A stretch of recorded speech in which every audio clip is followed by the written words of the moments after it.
et bienvenue, merci infiniment d'être là aujourd'hui. Je m'appelle Florivine, artiste pluriel et slow. Et aujourd'hui, on se retrouve pour les essentiels d'automne. Je sais que vous avez beaucoup apprécié la vidéo des essentiels d'été, que j'avais pris beaucoup de plaisir à tourner aussi.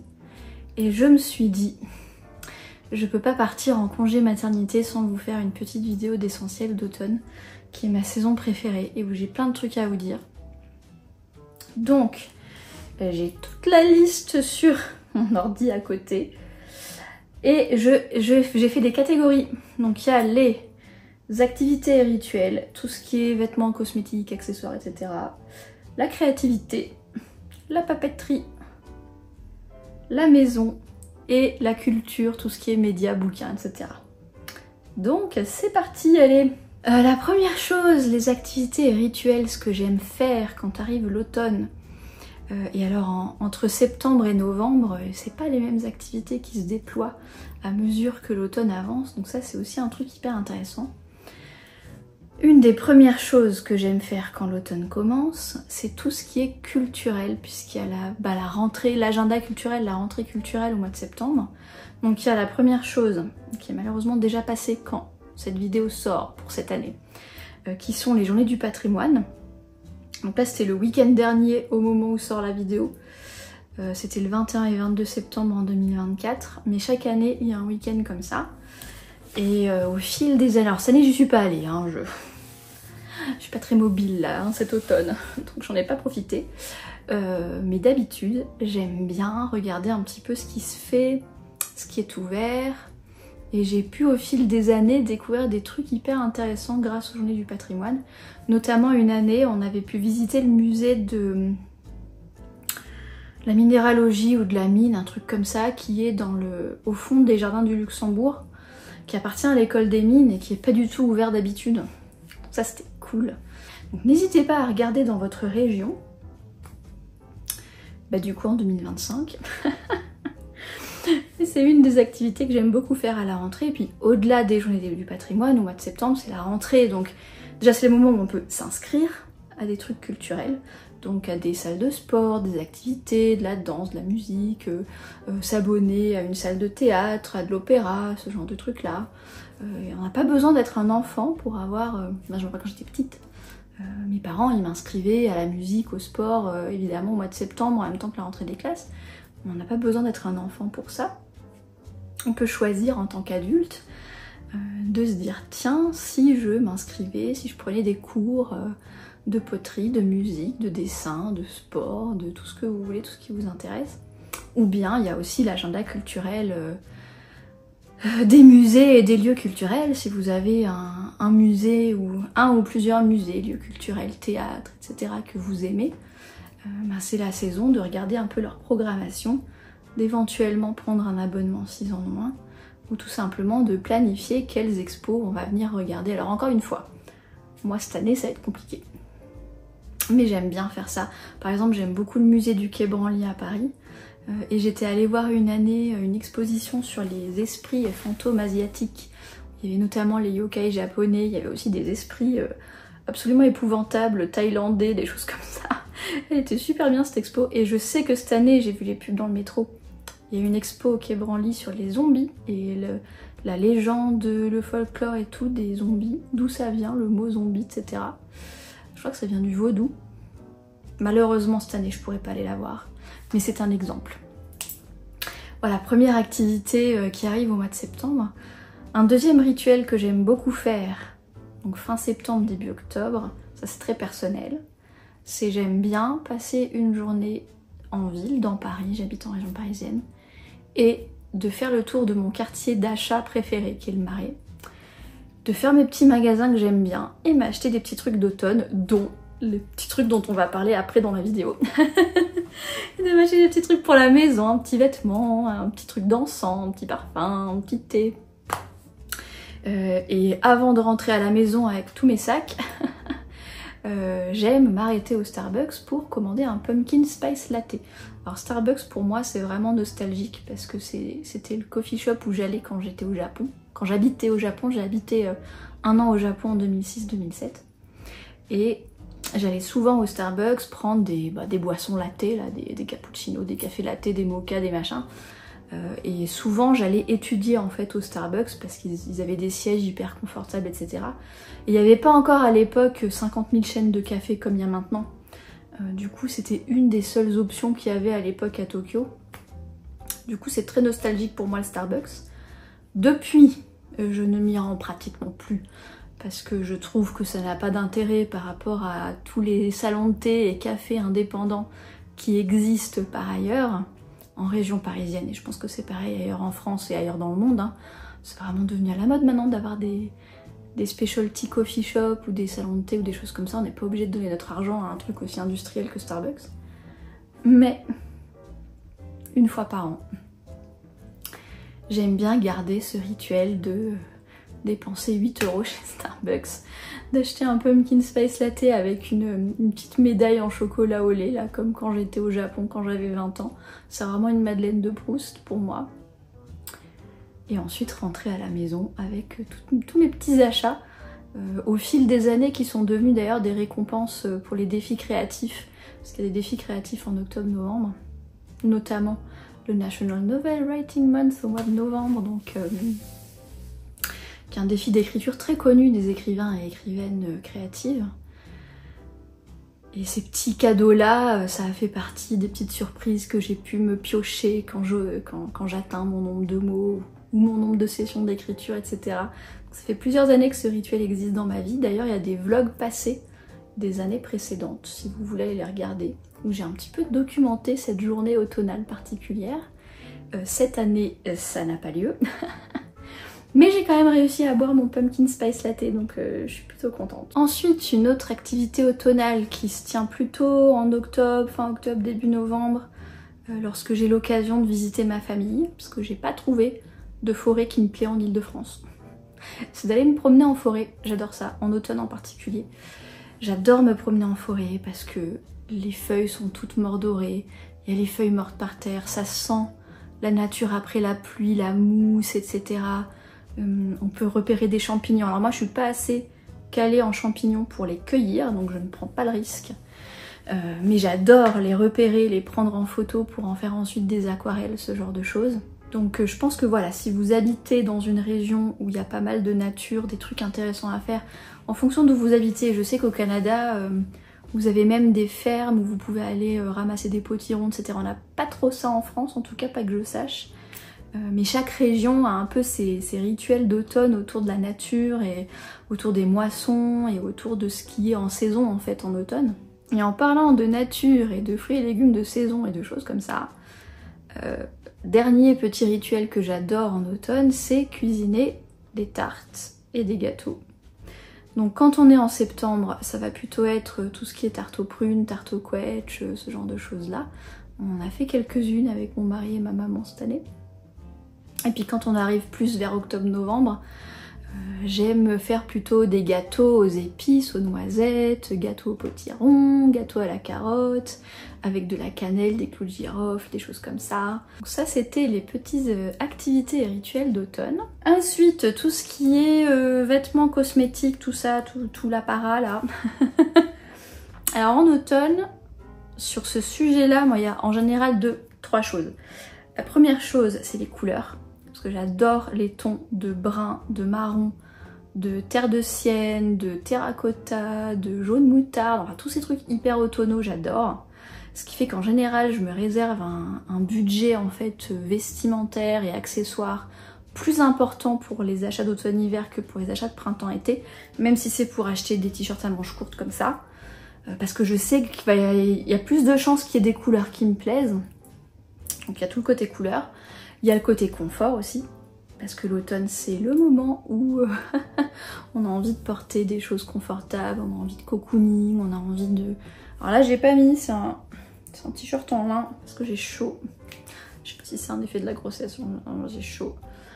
Mais d'habitude quand il fait pas chaud, j'aime porter du coton tout doux, de la laine, des choses comme ça. Alors tout ce qui est pull en cachemire, j'en suis un peu revenue parce qu'il y a des mythes et chaque année il y a des pulls qui meurent à cause des mythes. Là je viens de faire ce matin même mon changement de saison, là où j'ai sorti les trucs d'hiver, j'ai rentré les trucs d'été, etc. Et j'ai malheureusement un pull et un gilet qui sont morts par morsure de mythe. Parce qu'elles ont réussi à se foutre à l'intérieur, je sais pas comment elles ont fait, mais elles ont réussi à se foutre à l'intérieur du... Parce que mes vêtements, je les mets dans des sacs hermétiques, vous savez, quand on change pour la saison. C'est des sacs où vous prenez l'aspirateur, ça aspire l'air et du coup c'est compact et normalement ça protège des mythes, ils peuvent pas rentrer. En tout cas, je sais pas ce qui s'est passé, est-ce que le sac était troué ou est-ce qu'il y avait déjà des œufs dans les vêtements quand je les ai mis, je ne sais pas. Mais il y a un des sacs où il y a eu des mythes dedans et où il y avait trop de trous pour que ce soit reprisé. S'il y a juste un ou deux petits trous, je l'ai reprise, mais là j'ai pas pu. Bref, tout ça pour vous dire que j'adore les pulls et les gilets en cachemire, mais ça me fend le cœur à chaque fois qu'ils sont mités. Et puis la troisième chose, donc en l'occurrence plutôt pour les cosmétiques, c'est les senteurs. Donc j'aime bien en automne me tourner vers des senteurs plus boisées, plus épicées, qui font penser justement au sous-bois en automne, ou alors qui font penser aux épices des bons gâteaux, etc. etc. Donc là j'ai quelques exemples pour vous. Il n'y a pas grand chose qui date de cette année, hein. C'est des choses que j'ai accumulées au fil du temps, là, les essentiels que je vous donne. J'aime beaucoup les gros gilets cocooning d'American Vintage. Donc là j'en ai un en exemple, qui est vraiment très gros, très cocon, vous voyez un jaune moutarde qui fait penser à l'automne, ça fait plaisir. Voilà le genre de truc que j'aime. Il y en a un deuxième que j'ai sorti pour vous le montrer. Là en plus ça me permet de vous montrer donc couleur marron que j'adore, etc., etc. Donc là il est marron et gris, il est un petit peu plus long, il est en laine, il est tout doux. Puis alors ceux-là, les mythes les ont pas mangés, donc écoutez, je suis bien contente. Ça fait des années que je les ai, hein. Là c'est deux trucs que je vous montre, que j'ai depuis des années, et ils sont tout froissés parce que je les ai sortis ce matin, et je les ai pas encore nettoyés et repassés. Mais je voulais vous les montrer dans la vidéo. Et alors ma grande technique, j'aime beaucoup ces gilets cocooning de chez American Vintage. Après cette marque-là, je la trouve onéreuse. Disons pour être exact, parce que je peux être tout à fait cliente de marques onéreuses, pour être tout à fait exact, je trouve que c'est trop cher pour ce que c'est. Du coup, ma grande technique, c'est d'acheter ça en solde. Technique révolutionnaire de Flory. Donc soit je les achète pendant la saison des soldes au mois de janvier, là, soit sinon, sachez-le, si c'est une marque et un style qui vous intéresse, que sur le site American Vintage, il y a un onglet qui s'appelle Outlet, et où en fait ils vendent toute l'année des vêtements des années précédentes, entre moins 30 et moins 70% en fonction de depuis combien de temps le stock leur reste sur les bras et à quel point ils ont envie de s'en débarrasser rapidement. Une deuxième marque que j'aime beaucoup et que j'ai sorti de stockage pour vous la montrer, c'est Couche-Ten, qui est une marque de cachemire qui fait des super pulls. En fait, ils font un super pull à col V comme ça, qui est hyper large, c'est des tailles uniques,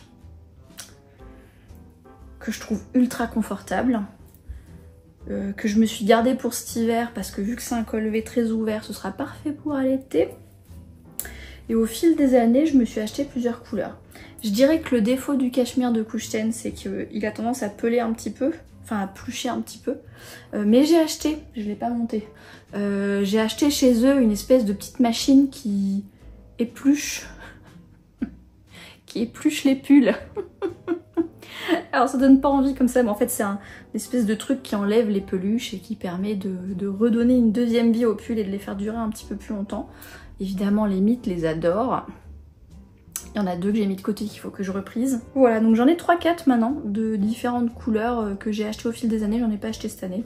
Là j'en ai assez. Et alors après ils ont plein d'autres formes, hein. Moi c'est celui-là que j'aime, il s'appelle Mini je crois sur leur site. Donc col V, assez large, etc. Ça correspond à mon style. Maintenant c'est une marque de cachemire, hein, Couche-Ten.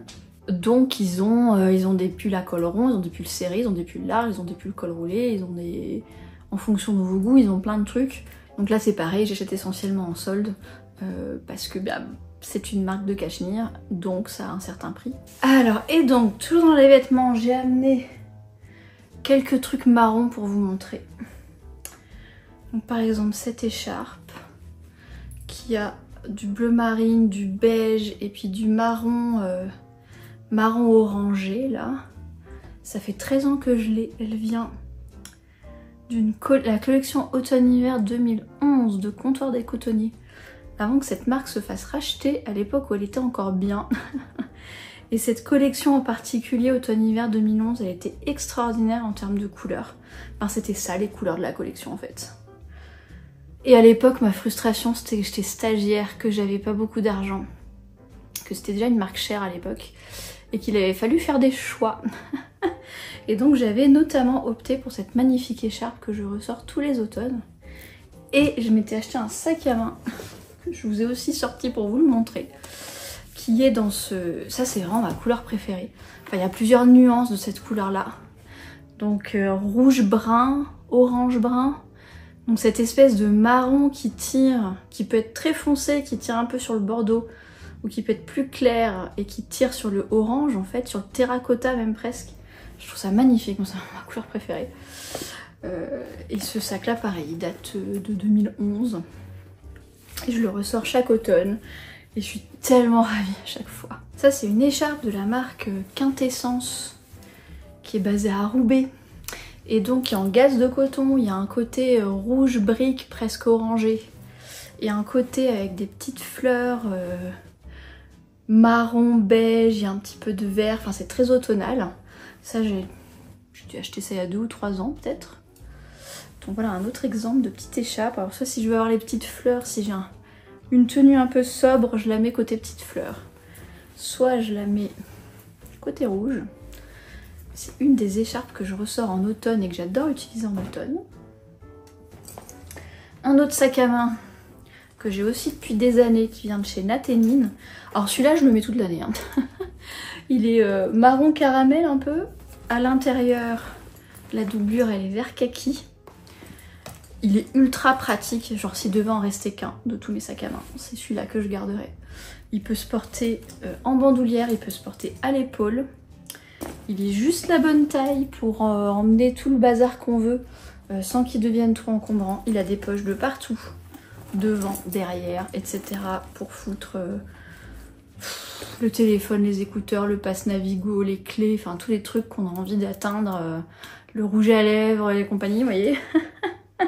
Ça c'est pareil, ça fait des années que je l'ai, je me rappelle plus, je pense que je l'ai acheté avant le Covid. Donc ça doit faire 6-7 ans que je l'ai. Dernièrement, j'ai vu que ce modèle-là existait encore. La marque, c'est Naténine. J'ai vu sur leur site que ce modèle existait encore. Probablement pas dans cette combinaison de couleurs-là. Mais le modèle existe encore, si jamais ça vous intéresse. Et pour terminer, un exemple d'achat que j'ai fait cette année. Parce que j'ai quand même acheté 1 ou 2 trucs cette année. Enfin, j'ai acheté ça. Et puis il y a les gilets que j'ai pas encore commandés, là, qui du coup sont pas encore arrivés puisque je les ai pas encore commandés. Alors ça c'est une marque que je viens de découvrir parce que je cherchais des sous-vêtements en coton bio pour tout ce qui est post-grossesse, allaitement, tout ça machin. J'avais pas envie de tout acheter chez Monoprix. Donc j'ai acheté un lot de culottes en taille L chez Monoprix pour direct la maternité parce que là j'ai pas le temps de chercher autre chose. Mais en parallèle j'ai cherché des alternatives parce que Monoprix c'est bien gentil, ça dépanne. J'ai un autre truc de Monoprix là qui traîne. Ça dépanne, mais je préfère des alternatives un peu plus éthiques si je peux. Et du coup, j'ai découvert cette marque qui s'appelle Pact, que j'ai découvert sur la chaîne YouTube de Caro Arevalo, dont je vous ai parlé plusieurs fois, qui est une artiste aquarelliste, qui fait de la gouache aussi, dont j'aime beaucoup le travail. Et ça fait des années que je la vois porter ces pantalons-là sur ses vlogs, et où je me dis, ça a l'air trop cool, ça a l'air trop confortable, mais où elle donnait jamais la marque, et puis moi j'allais pas lui faire un message pour lui demander c'est quoi la marque de ton pantalon. Et en fait récemment elle a fait une vidéo où elle a parlé des marques éthiques de vêtements qu'elle utilise, et elle a parlé de la marque de ses fameux pantalons, en expliquant qu'elle était aussi petite que moi, et que... Enfin elle n'a pas dit je suis aussi petite que Florivine. Putain je suis en forme aujourd'hui. Mais elle a dit qu'elle mesurait dans les 1m55, un truc comme ça, et que c'était pas trop long pour elle. Donc je suis allée sur le site donc, qui s'appelle wearepact.com, qui livre en France. C'est une marque américaine, elle livre en France. Et la livraison est gratuite pour plus de 140 € d'achat, je crois. Si vous retrouvez la vidéo de Caro Arevalo, elle a un code de réduction de 15%. Mais je crois que si vous vous inscrivez à la newsletter de la marque, vous pouvez aussi recevoir un code de 15% pour tester la marque. Et donc c'est du coton bio, c'est du commerce équitable. Ça c'est fabriqué en Inde, mais dans des usines équitables et tout ça machin. Et ils ont tout un programme, enfin si vous allez voir leur site, si vous parlez anglais ou si vous voulez mettre un petit coup de traducteur automatique, ils ont tout un truc sur leurs valeurs et leur démarche. Et ils compensent en fait les émissions carbone des créations des vêtements, ce genre de truc. Donc on est vraiment dans le genre de marque que j'aime soutenir. Et en termes de prix, alors évidemment c'est pas du Monoprix, mais je trouve qu'en termes de prix, il se situe dans une fourchette raisonnable pour une marque qui a une démarche éthique comme celle-là. C'est-à-dire qu'il pourrait nous assommer beaucoup plus. Je connais des marques éthiques qui se gênent pas pour assommer beaucoup plus. Genre ce pantalon, je crois que j'ai dû le payer dans les 80 €. Pour de la double gaze de coton équitable, etc. Franchement, ça va. Vous allez vous balader dans le Marais, il y a des marques qui vous vendent leurs pantalons 3 fois plus cher et qui sont pas éthiques du tout. Hein. Bref, tout ça pour vous dire que je viens de découvrir cette marque, que je crois que c'est ma nouvelle marque préférée. Et donc ils avaient dans leur collection d'automne en plus ce fameux marron orange que j'adore. J'avais déjà envie d'acheter toutes les couleurs du pantalon. Je ne l'ai pas fait parce que je vais attendre d'avoir accouché et d'avoir trouvé mon corps d'après, de voir un peu comment il me va une fois que j'aurai plus le ventre. Et si ça me plaît toujours autant, et puis si je fais toujours la même taille, et ben là j'en rachèterai éventuellement une autre couleur pour me faire plaisir, mais en attendant un exemple de couleur automnale. Il est super beau ce truc, il est ultra confortable. Je suis trop contente. Pour info, j'ai également acheté, mais ils sont déjà dans la panière à linge sale, j'ai pas pensé, une brassière en cache-cœur où c'est facile de sortir le sein pour allaiter et un caraco d'allaitement. Donc c'est un caraco puis un espèce de machin qu'on enlève pour faire sortir le sein en coton bio qui sont ultra confortables. Si ça se confirme que je suis en mesure d'allaiter mon enfant, je repasserai une commande pour en acheter d'autres pour pouvoir faire des lessives. Et je pense que je vais aussi leur acheter du coup leur culotte de coton bio parce que leur coton bio est ultra confortable. En tout cas moi ce que j'ai commandé en maternité là c'est ultra confortable. Donc ça c'est pour l'achat de l'année. Et dans les trucs cocooning, on va terminer là-dessus pour les fringues. J'ai l'impression que ça fait 50 ans que je vous parle alors qu'on n'a même pas fait la moitié des catégories. Truc cocooning, je me suis trouvé un ensemble justement chez Monoprix parce que là c'est pareil, je vous l'ai ressorti de la panière mais il faut que je le foute au sale. Comme c'était pour la maternité, j'avais pas trop le temps, on a un peu fait une razzia chez Monoprix avec ma mère de vêtements de moi et de vêtements de bébé pour la valise de maternité, le temps que je trouve des alternatives. Et justement chez Pacte, ils ont des ensembles comme ça, alors qu'ils appellent ensemble d'avion. Genre c'est pour prendre l'avion. Si vous voulez prendre l'avion avec, y a pas de problème. Mais c'est des trucs de maison quoi. Mais bon là j'étais pressée, il me fallait un ensemble confortable pour la maternité. Et du coup j'ai acheté ça chez Monoprix, c'est de la viscose de coton bio. J'ai acheté l'ensemble, donc il y a une espèce de jogging avec élastique en bas, c'est essentiel pour moi qui suis petite parce que sinon je marche sur mes pantalons. Et un haut à col V.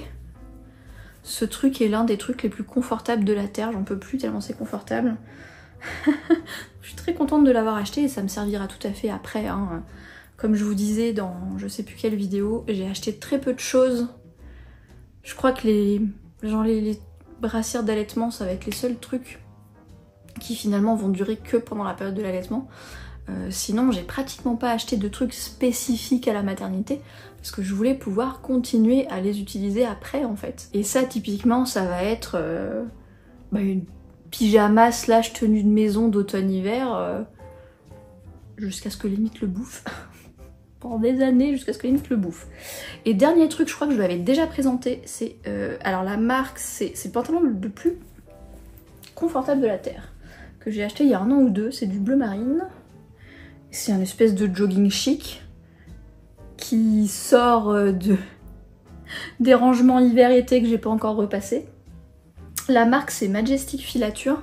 Alors là en termes de prix on est sur autre chose. C'est pour ça que j'en ai qu'un et que j'en ai pas 15 d'ailleurs. Ultra confortable, c'est du coton. Je sais pas s'il est bio leur coton à eux. Mais c'est voilà 96% de viscose de coton donc. Et 4% d'élastane. Ils appellent ça French Touch Soft Touch. J'ai pris une taille 3. Parce que moi j'aime bien être à l'aise dans mes fringues. Ça vaut son pesant de cacahuètes, hein. Je crois que je l'ai payé plus de 100 € ce truc. Mais franchement, je serais très contente de l'avoir, je pense, pendant les prochaines semaines. Et c'est typiquement le genre de truc à l'automne que j'ai envie de porter. J'ai envie d'être confortable dans mes fringues. Les cosmétiques. Alors, en termes de cosmétiques, il n'y a pas grand chose qui change par rapport à l'été.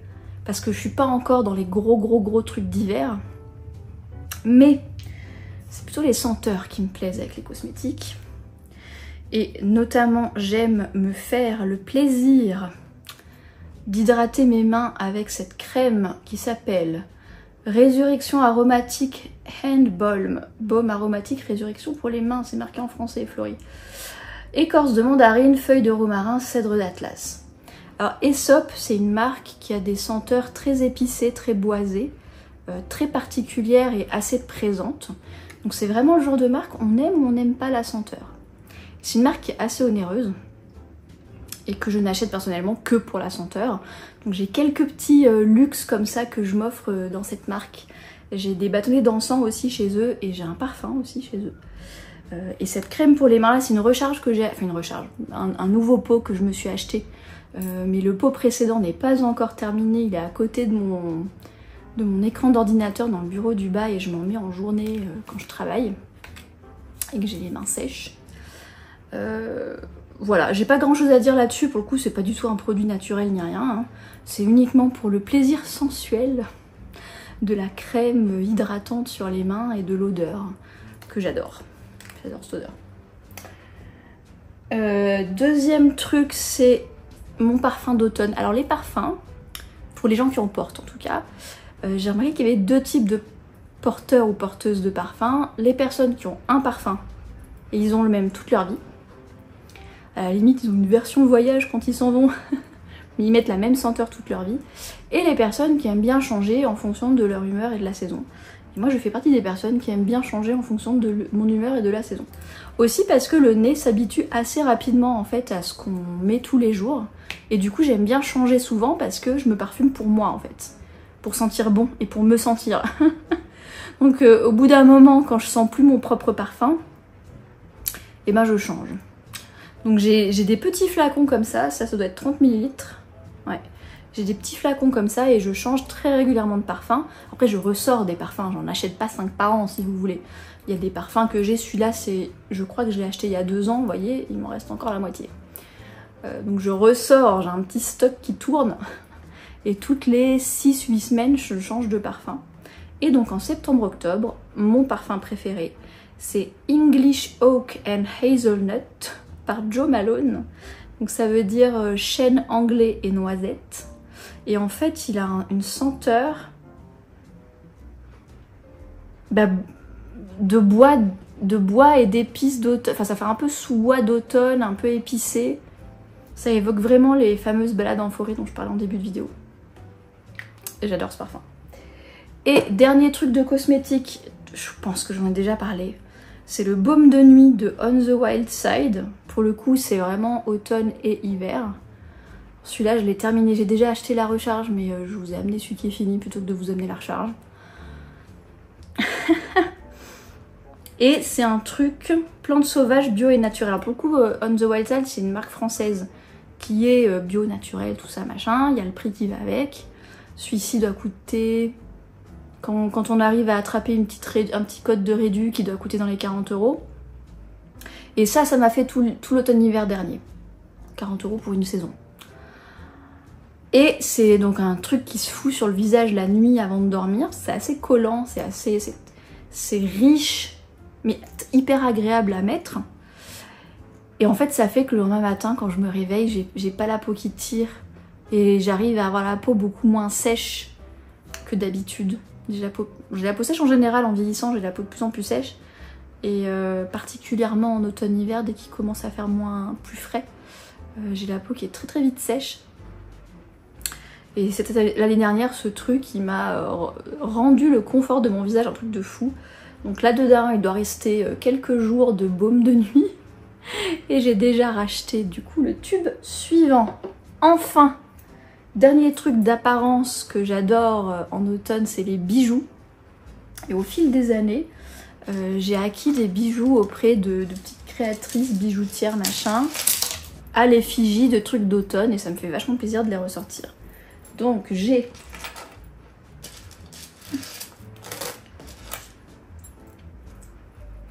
ces deux pendentifs là. Donc il y a une petite feuille de chêne avec une labradorite, je sais pas si ça va faire le focus dessus. Petite feuille de chêne avec une labradorite et un petit gland avec un œil de faucon. J'adore l'œil de faucon parce que c'est un peu comme l'œil de tigre, c'est une pierre naturelle, c'est un peu comme l'œil de tigre. Mais c'est un marron plus rouge-brun, le fameux marron dont je vous parlais que j'adore. Là où l'œil de tigre, c'est un brun plus jaune.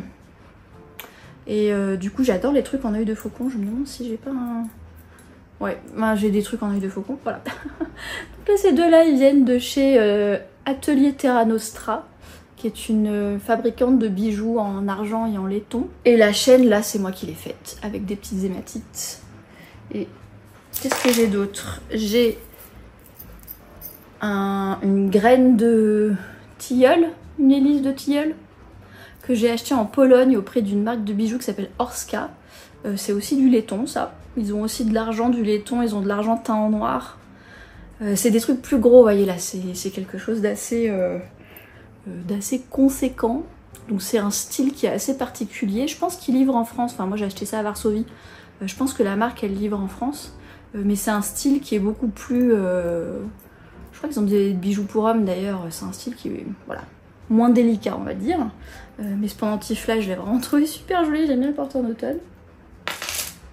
Et j'ai sur les mains, alors à part mes bagues de fiançailles et de mariage qui sont autre chose, mais sinon tout ce que j'ai sur les mains aujourd'hui c'est la marque Dixie, qui est une marque anglaise de bagues et de petits bijoux, de choses comme ça.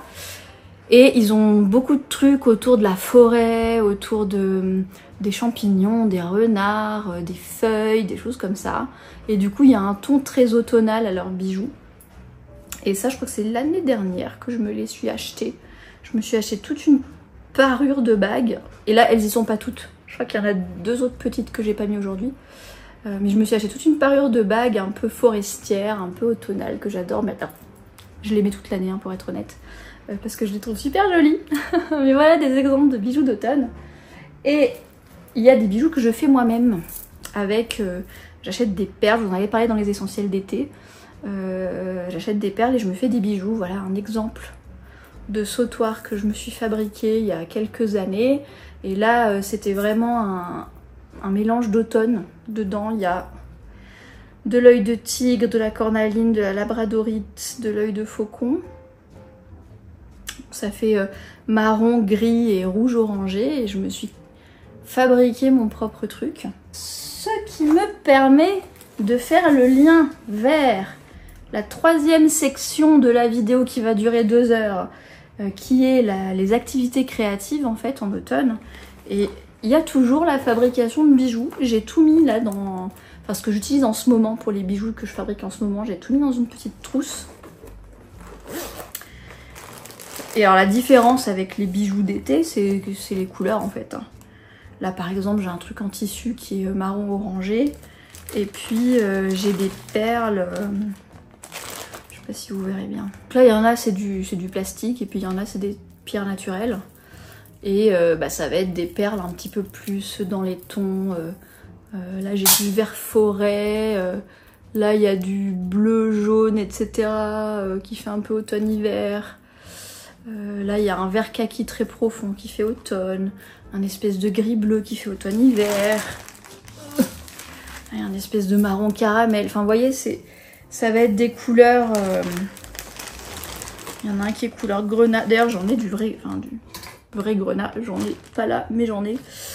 Voilà donc ça va être des couleurs de perles plus automnales. Et je vais me faire des colliers, des bracelets, des choses comme ça. Pour venir compléter mes parures de bijoux automnales.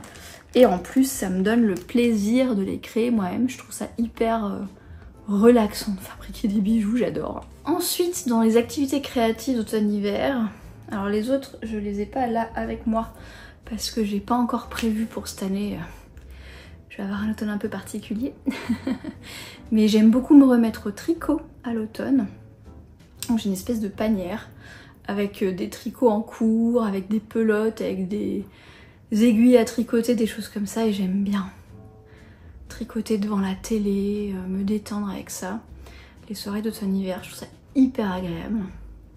Puis alors en plus, si on fait des projets assez courts, genre une écharpe ou un bonnet ou un truc comme ça, on peut ensuite, genre on le tricote à l'automne et puis on le porte en hiver. Et je trouve ça hyper gratifiant de porter un truc qu'on a créé soi-même, vous voyez. Et justement cette année, j'aurais bien voulu tricoter un ou deux trucs pour bébé. Mais j'ai pas encore eu le temps de me renseigner sur le type de laine qui est ok. Et de trouver, tu voyais, des petites pelotes avec... Peut-être qu'il faudra acheter des aiguilles plus petites. Je me suis pas encore penchée sur la question. Mais j'aimerais bien faire ça cet automne. Peut-être tricoter des petits chaussons, des petits bonnets, des petits trucs comme ça. Je pense que ça me fera très plaisir. En plus, l'avantage des projets pour bébé, eh ben, c'est que ça prend pas... C'est tout petit. Ça prend beaucoup de temps. C'est trop mignon. Autre activité créative que j'aime faire en automne, c'est les puzzles. Enfin, c'est pareil, j'en ai pas sur moi parce que j'en ai pas acheté cette année. Mais j'aime beaucoup faire du puzzle, je trouve que c'est hyper relaxant. Soit avec une série en fond, genre une série qu'on se re-regarde et qu'on connaît déjà, qu'on se met en fond pendant qu'on fait le puzzle avec un petit thé, etc. J'imagine bien ça sur soit un soir, soit genre un dimanche après-midi pluvieux, ce genre de truc. Et en plus j'ai vu, alors cette année j'en ai pas acheté parce que, encore une fois, automne un petit peu particulier, mais je pense pas que je vais vraiment faire des puzzles cette année. Mais j'ai vu qu'il existait des petits puzzles, genre 99 pièces, qui vous font une carte postale quand ils sont montés. Et limite qui se font en une session, quoi, en une après-midi. Vous sortez votre thé, vous mettez sur la petite table de la salle à manger ou un truc comme ça, vous sortez votre puzzle 99 pièces et ça vous fait un petit, plutôt que d'avoir le truc 1000 pièces qui traîne pendant 2 mois dans le salon, vous voyez. Ça vous fait une version un peu capsule du plaisir de faire du puzzle. Donc ça c'est vraiment cool, je sais que notamment... Alors, la batterie de mon iPhone a lâché. Et ça fait une demi-heure que je parle dans le vide. Ça, j'avoue que c'est la première fois que ça m'arrive, mais c'est le genre de choses qui arrivent quand on fait des vidéos. Des fois la technique elle coopère pas, c'est comme ça. Mais ça m'a permis de me rendre compte que j'ai déjà 2 clips de 20 minutes et un clip de 5 minutes, ce qui veut dire que même en faisant des éditions, un peu des coupures, des machins, on va déjà être sur une vidéo assez longue. Ce que je propose de faire, c'est que je termine de vous parler des loisirs créatifs et les autres sujets, donc parce qu'il me reste encore la papeterie, tous les trucs de maison, le thé, les bougies, les mugs, les machins comme ça, et il me reste encore tout le culturel, donc les livres et les séries télé. Je pense qu'il y a encore bien 30 ou 40 minutes de vidéo. Donc en fait on va la couper en 2. Donc aujourd'hui, on va s'arrêter sur les loisirs créatifs, et puis le reste ce sera la semaine prochaine. Voilà, donc du coup, pour terminer ce que j'étais en train de dire, il y a la créatrice qui s'appelle Caro from Woodland, que vous connaissez peut-être si vous aimez les trucs cosy, automne, etc., qui fait des mini-puzzles dont je vous parlais. Donc des puzzles 99 pièces, elle en a d'automne, elle va sûrement en sortir pour l'hiver aussi. Donc si vous voulez aller voir, alors après, c'est une petite boutique qui a beaucoup de succès, donc elle est souvent en rupture de stock, mais... vous pouvez aller voir sa boutique, là je suis allée voir, j'ai vu qu'elle les avait encore, les puzzles, les petits puzzles 99 pièces au format carte postale. Moi cette année avec le bébé je vais pas en acheter, mais sachez-le. Puis quoi d'autre vous dire sur les loisirs créatifs? Je sais que j'aime bien les défis créatifs aussi en automne, alors il y en a qui sont connus, comme par exemple Inktober en octobre et NaNoWriMo ou National Novel Writing Month en novembre. Donc Inktober c'est un défi de dessin d'illustration à l'encre avec 31 thèmes et d'essayer de faire 31 dessins qui correspondent à chaque thème. Je sais que j'aime beaucoup regarder notamment sur les réseaux des illustrateurs et illustratrices que j'aime bien quand ils participent et qu'ils ou elles publient leurs créations, c'est hyper inspirant. Et le National Novel Writing Month, je participe depuis des années. Je crois d'ailleurs qu'une des toutes premières vidéos YouTube, c'était l'installation de mon journal de suivi du NaNoWriMo, vous voyez, ou bullet journal d'écriture ou un truc comme ça, qui consiste à écrire dans les 1700 mots par jour pendant 30 jours au mois de novembre pour avoir un premier jet de petits romans à la fin du mois. Donc si c'est le genre de truc qui vous intéresse, c'est des défis qui sont internationaux, où il y a des dizaines, centaines de milliers de personnes qui participent chaque année, soit pour venir observer et encourager les participants et s'inspirer, soit pour participer vous-même. Personnellement, au fil des années, j'ai créé des versions slow de ce genre de défi-là, pour pouvoir continuer à bénéficier de ce côté créatif, un peu ludique de l'automne, mais sans la pression de défis qui sont quand même lourds, parce que créer tous les jours sur des thèmes précis, écrire 2000 mots par jour pendant 30 jours, je l'ai fait plusieurs années, je peux vous dire que c'est lourd. Et du coup j'ai créé des versions slow de ces défis-là, donc au mois d'octobre il y a Créatobre. Vous choisissez votre médium créatif, c'est pas forcément de l'illustration, et vous choisissez aussi les sujets et la fréquence. Et il y a une année où j'ai proposé 4 thèmes différents pour les 4 week-ends si vous vouliez avoir un thème. Et pour novembre, j'ai proposé SlowWriMo, qui est une version slow du NaNoWriMo, où c'est un défi d'écriture aussi, mais où pareil, vous choisissez vos règles en fait. Vous choisissez si c'est de l'écriture, de la correction, de la préparation, si c'est de l'écriture de nouvelles, de romans, de petits poèmes par exemple, et vous choisissez la fréquence, si c'est tous les jours, si c'est un nombre de mots, si c'est terminer un projet en particulier. Donc là cette année, comme je serai en congé maternité une bonne partie d'octobre et tout le mois de novembre, je participerai pas activement, mais je vous mets en note de l'émission là, enfin non ça s'appelle pas comme ça en vidéo, en description de la vidéo, je vous mets les liens des 2 articles de blog que j'avais écrits il y a 2 ans sur le blog de Café aux Étoiles, où je vous présente les 2 défis créatifs à ma sauce, si vous avez envie de vous les approprier. Et je pense que sur le Discord de Café aux Étoiles, je créerai les salons, le salon Créatobre au mois d'octobre et le salon SlowWriMo en novembre, si vous êtes plusieurs de notre communauté à participer, pour que vous puissiez vous encourager mutuellement, etc. Je vais quand même créer ces trucs-là, même si moi je ne serai pas une participante active comme je serai en congé maternité. Et après, vous pouvez tout à fait vous approprier, je suis pas la seule à avoir créé des variations de ces défis-là, donc vous pouvez vous approprier d'autres types de défis créatifs, mais je sais qu'ils sont très présents au mois d'octobre et novembre, donc ça peut être l'occasion de pratiquer divers loisirs créatifs pour l'automne. Et vu que j'ai mon téléphone à bout de bras puisqu'il est en train de charger, je pense que je vais m'arrêter là. Je crois que j'ai fait le tour des loisirs créatifs de l'automne pour moi, et du coup, on se retrouve la semaine prochaine pour la partie 2 des essentiels d'automne. Donc écoutez, je vous remercie d'avoir vu cette vidéo jusqu'au bout, j'espère qu'elle vous a plu. Si vous avez vous-même des essentiels d'automne dans les catégories que j'ai partagées aujourd'hui, n'hésitez pas à les mettre en commentaire, à les partager avec nous, etc. Ça me fera grand plaisir. J'aime toujours découvrir notamment des créateurs et créatrices indépendants comme moi, qui créent des créations automnales, donc ça me fera super plaisir d'en découvrir si vous souhaitez partager ça avec moi. En attendant, je vous remercie d'avoir regardé cette vidéo jusqu'au bout, je vous donne rendez-vous la semaine prochaine pour la partie 2. Je vous souhaite une belle journée, une excellente soirée, et à la prochaine!